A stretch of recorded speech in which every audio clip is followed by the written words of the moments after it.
বেশ কয়েকটা বাড়ি পানির নিচে আছে, তাই আমরা আজকে আমাদের নিজের এলাকাবাসী উদ্যোগে 100 ফ্যামিলির জন্য খাবার নিয়ে যাচ্ছি।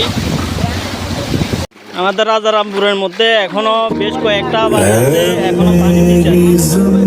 আমরা যাইতেছি ওইদিকে, বাড়ির দিকে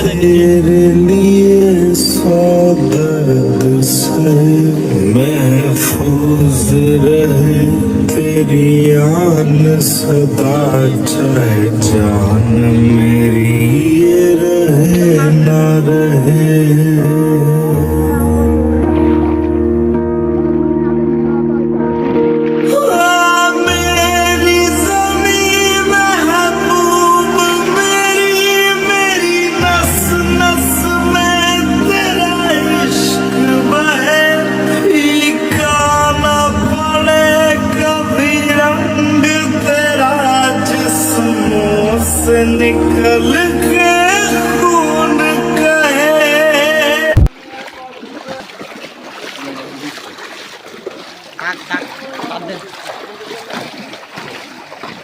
पानी पानी हो गए।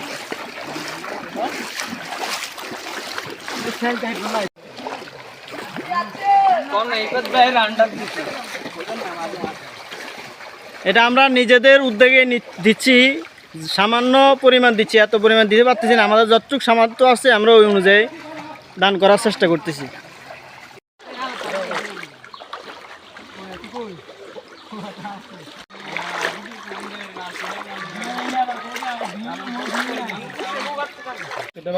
ত্রাণ দিতে যে আমরা নিজেরাই ত্রাণের খাবার খাইতেছি, কি করবো আমরা নিজেদের জন্য খাওয়া না নি না, এখানে ত্রাণ দিতে এসে মা